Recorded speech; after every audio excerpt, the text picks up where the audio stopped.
starting it off. So, what, Matt, is like the most significant change that you've made to your health and fitness routine over the last year?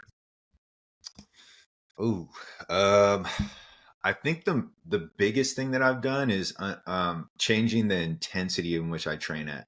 Not Mm, like weight wise, but um, not like trying to crush myself in every workout. I think has been super beneficial to me. I've kind of been traditional in that sense, and like I did that for a long time. And I feel like now I've been training to look good and feel good. That's like my priority with my training right now is yeah. like, and it has been probably for like the last, I'd say 2 to 3 years, maybe even less, maybe less, because I was still trying to like crush conditioning and hit training, 2 to 3 years ago. I would really say within like the last year and a half, to be honest, I've really transitioned to okay, I want to feel good during my training. Feel in doing so, I want to be able like my joints, my ligaments, I don't want to roll up out of bed and be absolutely debilitated and like I don't want to struggle going up and down stairs. And I used to train like that. And it's like, and I think we've all kind of been there.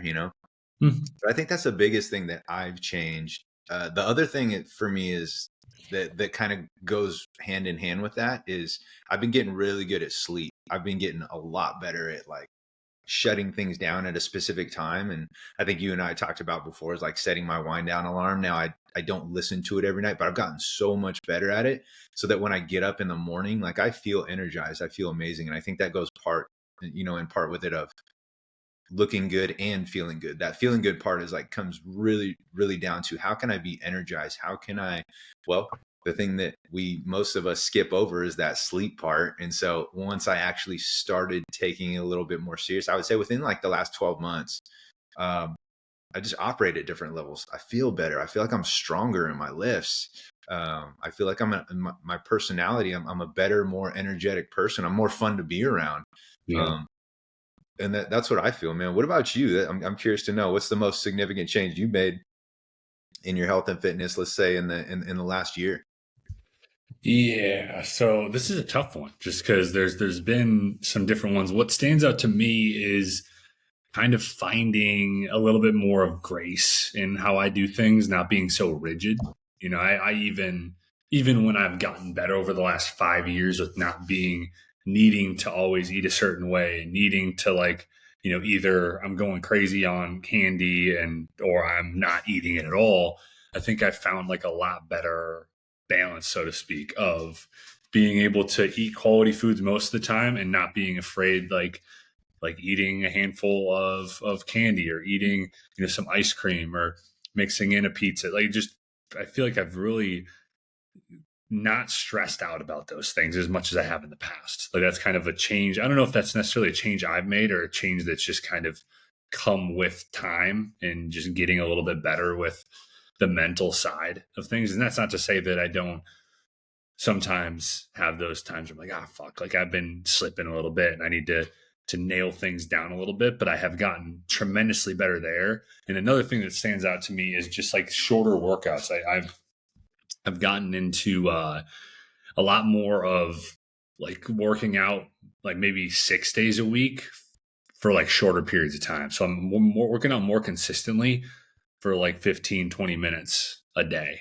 And Nice. it feels good, right? I feel like I'm hitting everything twice, a week, just kind of doing like back and chest. And then I'll do a leg day and then I'll do, biceps, triceps, shoulders. And then I'll kind of just repeat and started adding in some more like running, like a run once a week and different hiking and stuff like that. But I feel like the biggest thing definitely is like just finding some sort of balance and giving myself a lot more grace, which I think a lot of people probably could benefit from. I think it's so easy to hang in like the all or nothing type mentality, and also to just be so like feel like you need to stress about everything with your diet and your plan. And I've just kind of come to realize, I'm not in the best shape of my life, definitely not in the best shape of my life, but I am in the best mental place in my life when it comes to how I view food and how I don't stress as much around food, or I'm not worried when I go somewhere and it's like, oh, I was hoping I was going to be able to eat a certain way and now I'm in a different territory, right? I Mm, think that that's the biggest stride? I don't know if that's necessarily a change, but it's more or less like a growth It place, I sounds like believe, it's over the like you last. evolved to that point. It sounds like Yeah. you like shaped and molded to get to that point, which is super sick, dude. That's like that's something like you think about that category in itself in terms of like how much people stress and worry about what they're going to eat and hitting certain targets or like being concerned with like a certain body weight or things like that. It's like especially when it comes to getting out of your routine and people travel like they can't even enjoy themselves while they travel, and it's just like it sounds like the growth and evolution that you're at right now is you've experienced the extremes, right? Like you've experienced the being super diligent, not snacking at all. You've also experienced during your transition when you moved to Arizona too, right? Where you're ordering DoorDash and you're kind of going crazy, right? Forgot Like, about that. so you were going through like Crumble these roller, cookie. Yeah, yeah, like, your crumble cookie. What oh, else, dude? You had all of it, man. You were crushing. But you've experienced both sides, right? So you're like, okay, like I've done extremes, from being super diligent, like very rigid, to holy cow, like I'm completely off the rails. And so like you're in this position now where I feel like you're very confident in terms of like your approach to, especially from like a health and fitness standpoint. You're not overdoing it with your workouts. You're not doing anything extreme from a nutritional standpoint. You're enjoying yourself. You're like living life and finding that middle ground of like, well, what can I do that's sustainable? What allows me to enjoy life? And then that just comes through evolution, right? That comes through doing it one way and going, okay, I'll take some notes there. I'll take the little things that were beneficial for me there. And then you swing the other way. And then you're like, oh man, maybe this isn't so beneficial for me. Like, where can I settle down? And like, it's like you found that sweet spot for yourself, is what it sounds like.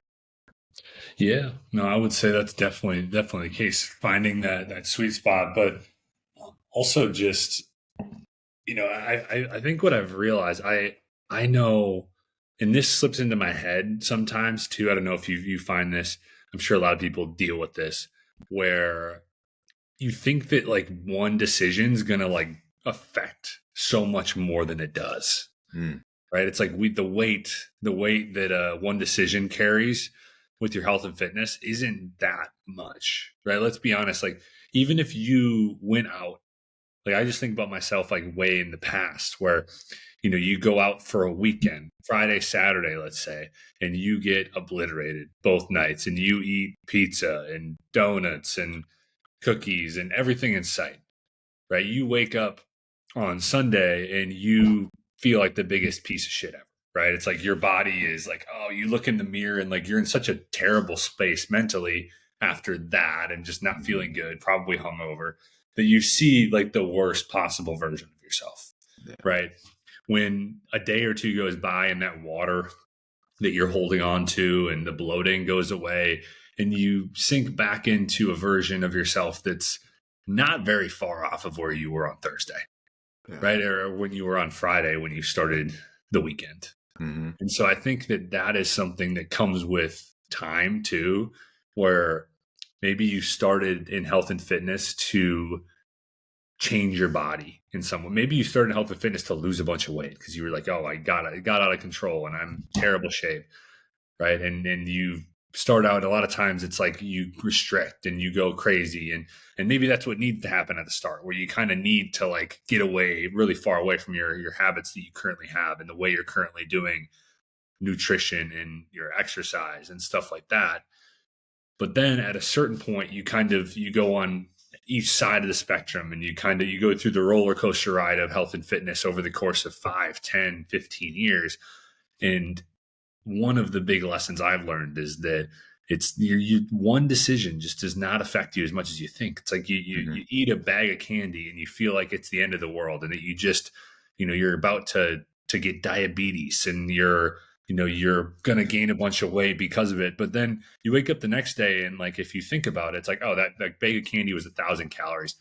And I didn't eat that much food yesterday. Like, maybe I was a little bit over my calories that is maintenance, but it's like, oh, I moved and I worked out. And it's like, oh, like, you'd have to do that consistently for a month to really maybe make any sort of impact. Right. And Mm-hmm. that maybe still doesn't.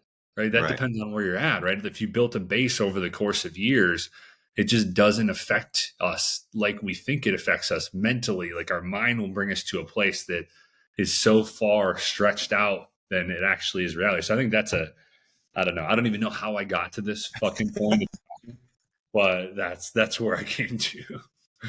Well, you kind of, yeah, I was going to ask you what's a common mistake you see people make when they're trying to improve their health and fitness, but I think you kind of answered it right there. It's like going to extremes, right? And being super harsh on yourself is kind of like recapping what you were saying. It's like, I think that people put so much guilt, myself included, like putting so much emphasis on like the thing that you didn't do, perfect, or the thing that strayed you from, threw you off track. And that's like the one decision that you feel like is going to ruin everything. And so it like, and here's the difference, I think, is like, are you going to continue to go down that path and beat yourself up? Or do you have the ability to kind of brush it off and be like, look, I did it. What's done is done. What's most important is like what I'm choosing to do next. Like, what am I going to do right now? And I think that's where I see people that are successful in this process, because it's inevitable that you're going to scrape your knees through the process and you're going to have those crazy cravings and you're going to get off track and do all that stuff. But how harsh are you on yourself after you do it? And then what's your very next step? Are you continuing down that pattern? Is that like a slippery slope for you? Or is it something that you're able to just brush off and go, well, fuck it. Like I can get right back on right here. Or I don't have to be harsh on myself about crushing a whole bag of Reese's. What's done is done, but maybe I can make some better decisions today, right? Like maybe I can prioritize some protein with this next meal here and just like, and shake it off. And I think the quicker you have the ability to like shake it off, it reminds me of baseball. Same thing. It's like, you gonna let booting that ball like affect you up at the plate right now? Or are you gonna just say, dude, screw it. Like you got to go hit right now. You got to shake it off.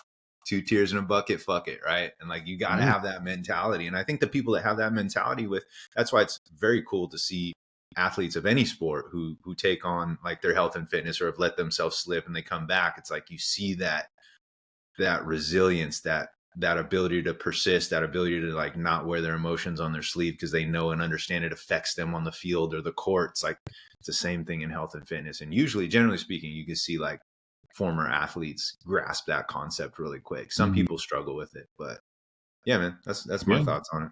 I like it, dude. Yeah, it is something like some people have it. I feel like it's just they just naturally, but it is a lot of just growth that happens throughout, right? It's what everybody's going to run into. But hopefully, you guys enjoyed this one. We'll continue diving into topics like this. If you do enjoy the podcast, make sure you do subscribe, follow us. We're on YouTube, we're on Apple, we're on Spotify. We drop every Monday, Wednesday, Friday. And if you have a topic that you want us to talk about, anything or questions you want us to answer, then make sure you drop them in the comments of any of our videos and we'll make sure that we get to them. Thank you guys. Hope you have a good rest of the week. We'll be talking to you soon.